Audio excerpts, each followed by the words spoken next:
Hello बच्चों, I hope आप सब बढ़िया होंगे और आगे आने वाले एग्जाम्स की जम के तैयारी कर रहे होंगे। तो जेईई एडवांस 2019 चैप्टर का नाम सॉल्यूशन है। क्वेश्चन बड़ा प्यारा है, ठीक है, आराम से आप क्वेश्चन को पढ़ सकते हैं। क्वेश्चन है on dissolving 0.5 gram of a non volatile non ionic solute.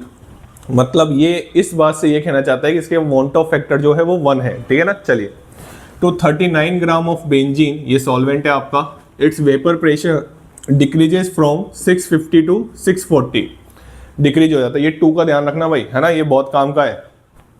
The depression of freezing point of benzene upon addition of the solute is, ये 2019 में पहला क्वेश्चन है जो लिंक करके आया था। 2020, 21, 22, 23, 24, 25 इन सब के क्वेश्चन कराए, एक टॉपिक से आ रहे थे, ये थोड़ा मिक्स करके क्वेश्चन आया। आइए बात करते हैं, ठीक है। और आपको molal freezing point depression constant भी दे रखा है 5.12। कितना दे रखा है? 5.12 क्वेश्चन में दे रखा है, ठीक है ना। चलिए, तो देखो आपने एक तो है ना डिप्रेशन, ये अपना रिलेटिव लोवरिंग प्रेशर का फॉर्मूला पढ़ा होगा। ये होता है रिलेटिव लोवरिंग वेपर प्रेशर का फॉर्मूला, ये पढ़ाया गया होगा आपको। लेकिन इस क्वेश्चन में ये यूज नहीं करूंगा मैं इस क्वेश्चन के लिए पता है क्या यूज करूंगा? जब भी मेरे को मोलर मास निकालना होता है ना, तो मैं ये वाला फॉर्मूला यूज में लेता हूँ। और ये आपको नहीं सिखाया गया है तो भैया सीख लो, ये फॉर्मूला भी ऐसे इसी से बनाया गया है। और कमाल की बात बताऊं क्या है, इसमें कोई भी कंडीशन नहीं है। जैसे अपन इसमें डाइल्यूट की कंडीशन लगा के निकालते हैं ना, मोल सॉल्यूट अपॉन मोल सॉल्वेंट, तो इसमें कोई भी कंडीशन नहीं है। इसको ये यूनिवर्सल ट्रुथ फॉर्मूला है, इसको कभी भी कैसे भी यूज में ले सकते हो आप, ठीक है ना। इसमें कोई भी कंडीशन नहीं लगाई गई है। पी नोट क्या है? प्योर सॉल्वेंट का वेपर प्रेशर। पीएस क्या है? सॉल्यूशन का वेपर प्रेशर। बात समझ में आ गई? कोई दिक्कत वाली बात नहीं है, ठीक है। तो ये तो लेकिन रिलेटिव लोवरिंग वेपर प्रेशर ये नहीं होता। बच्चे बहुत कंफ्यूज रहते हैं यार। रिलेटिव लोवरिंग वेपर प्रेशर तो ये होता है, क्योंकि रिलेटिव वर्ड आया ना, रिलेटिव वर्ड भैया इनिशियल अमाउंट के बेस पे निकाल रहे हैं अपन, और इनिशियल क्या था? पी नोट था। बात समझ में आ गई? चलिए, तो अब हमको क्वेश्चन में पहचानना होता है पी नोट क्या होता है। भैया पी नोट पीएस से हमेशा क्वेश्चन में ज्यादा होगा, टेंशन लेने वाली बात नहीं है।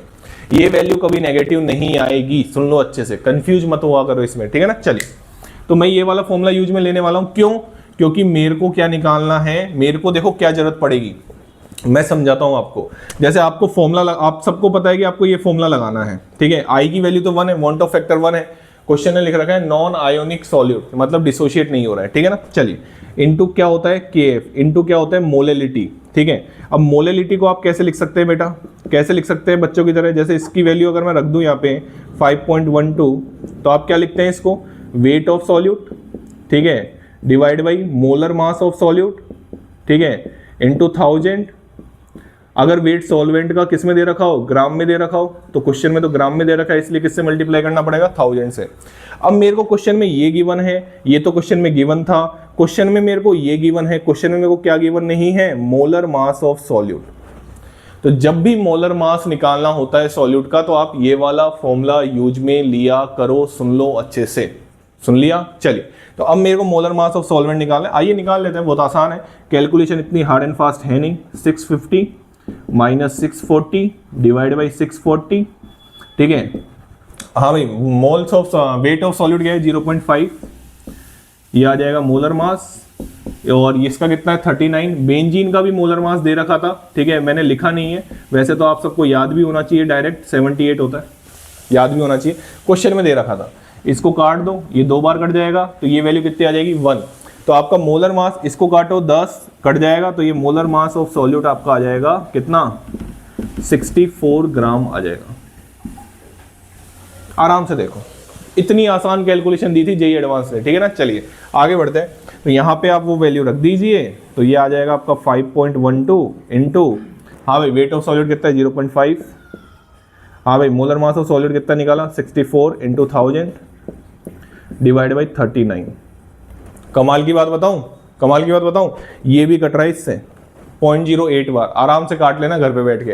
तो जब आप काटोगे ना, तो आपका आंसर आने वाला है डेल्टा टीएफ का 1.0256। आराम से देखो, मतलब इतनी आसान कैलकुलेशन जेईई एडवांस में मतलब कभी कभार आई जाती है, ठीक है।